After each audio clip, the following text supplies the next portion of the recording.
Good morning to all. So, this is Selkumar from SNS College of Technology and Department of Computer Science Engineering. So, now I am going to tell about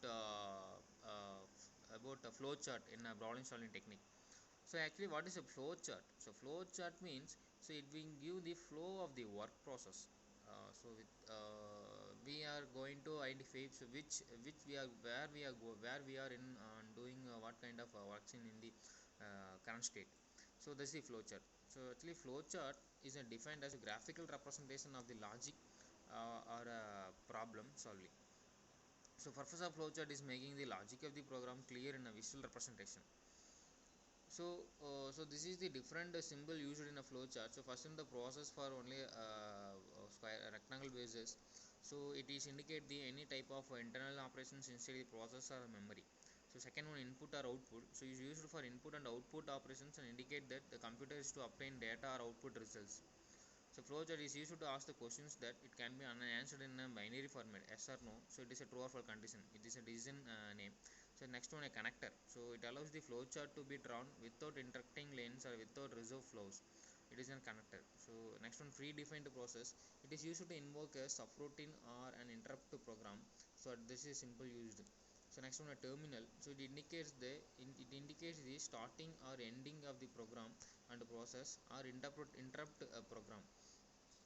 Flow lines, and also it is a source direction of flow lines. It shows direction of flows. It is in the or ending the program process or interrupt program. So rules for drawing a flowchart. So the flowchart should be clear and neat and easy to follow. So the flowchart must have a logical start and finish.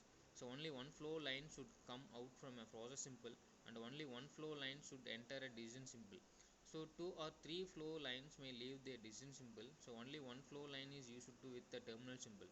So intersection of flow lines should be avoided. So next one, advantage of flowchart. So communication and effective analysis and the proper documentations and efficient coding and the proper debugging and efficient program maintenance. Disadvantage in a flowchart means complex logic and alteration and modification and reproduction and cost. So the symbol of flowchart to find sum of two numbers. So we have to find a c equal to a plus b formula. So in the flowchart, first we have to start the program and we have to read the two integers for addition of two numbers, and c is there is a one third integer to storing the results, and finally write the output of write the stored value of c in a display, and then start the program. So this is how the flowchart going to executed in a manner. So this is the second example. Find some first to find natural numbers. So in this case we have used a true or false condition, yes or no condition, because the condition is true means it's going to write the output. Whether the condition is false means it's going to execute with the first step again and again. Initially we have to set the count equal to 0 and sum equal to 0. Because of count equal to 0 means we have to add another natural numbers 1, then 0 plus 1 equal to worst value.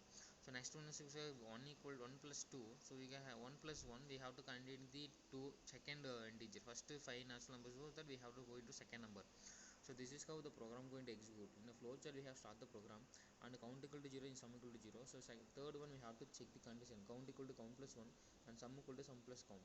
If the count is greater than 5, if the count is less than 5 means it's going to execute again the third step. If the count is greater than 5 means it's going to write the sum of the natural 5 first natural sum numbers, then stop the program. So this is how the first 5 natural numbers is going to executed in the in a flowchart.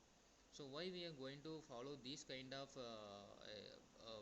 condition means, so whenever we are going to using these flowchart representation notation, we have to analyze which kind of action is going to be done or which kind of action is going to do.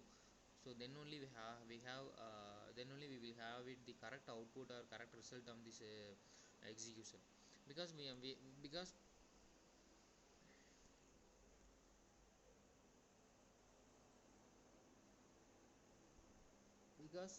the flowchart, it should before that the flowchart is very clear and neat and easy.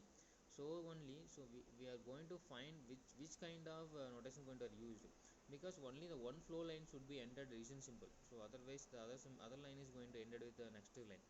So these are like the different notations and the conditions used for doing a flow chart. Thank you.